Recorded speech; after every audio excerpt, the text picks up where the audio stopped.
Hi guys, Prissy here.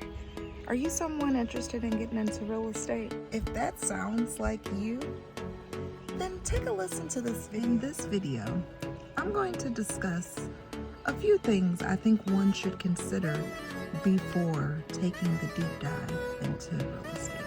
We're going to discuss the difference between becoming an investor versus a realtor. Let's dive in. Hi guys, welcome. So I hope I'm looking in the right place. I hope the audio sounds good. I will be reading from some notes here that I wrote out, so please just bear with me. Again, my name is Prissy. I am a real estate investor. I'm also an agent. And so I just wanted to talk to you guys from my experience. And this is just purely my experience. This isn't a sponsored video or anything like that. It's just purely for information purposes only. Okay. So first things first, I would just like to say research. Research is your friend. There is a lot of different local, like in your own local town, different resources that can be of benefit to you.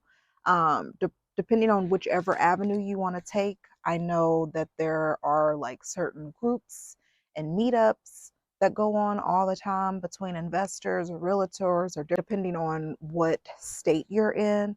Certain associations may offer sponsorships, they may offer scholarships, they may offer internships for people who want to get into real estate.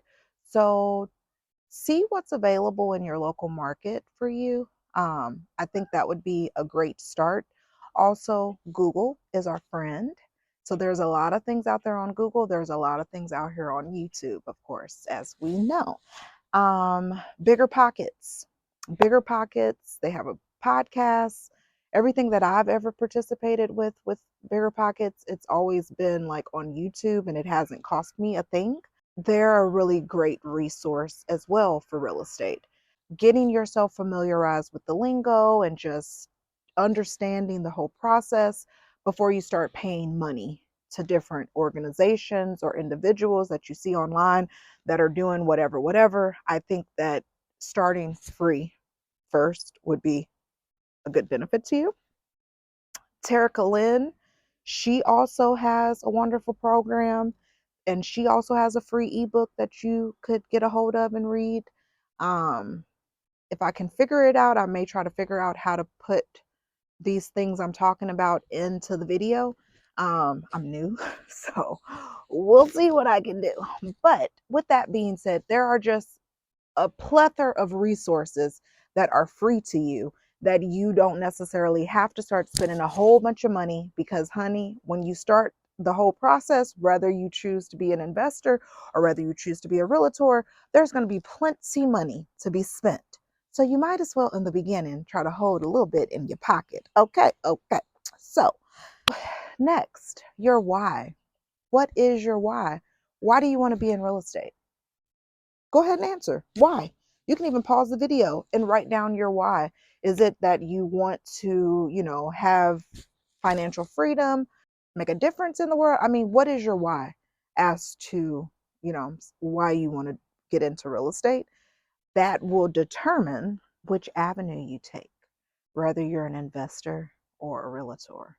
So, with being an investor, one of the first things you want to consider is, are you wanting to be a passive or an active investor?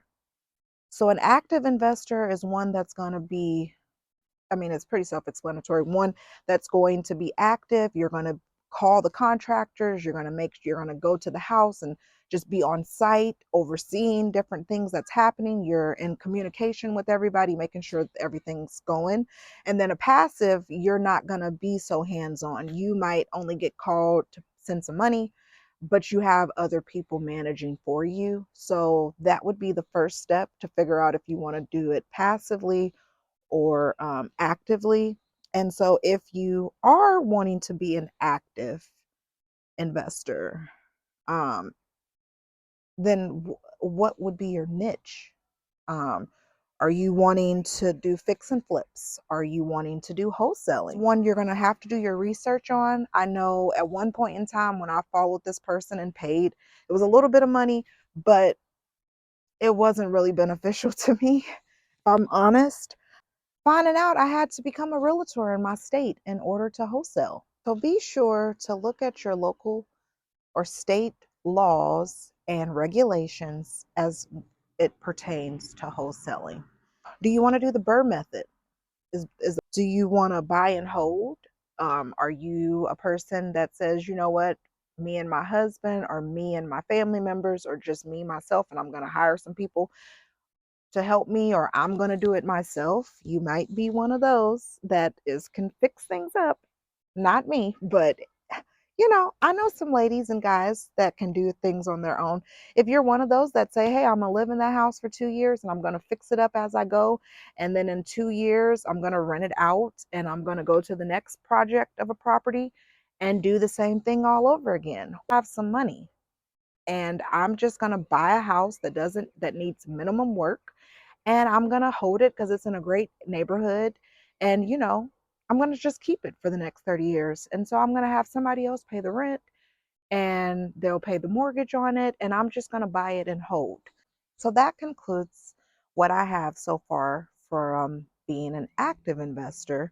So, what about a passive investor? A passive investor is going to be one that is part of an investment group. So, there are many investment groups, large and small, that offer you to have a small piece of the pie. You might put in as much as $100 a month, or I don't really know.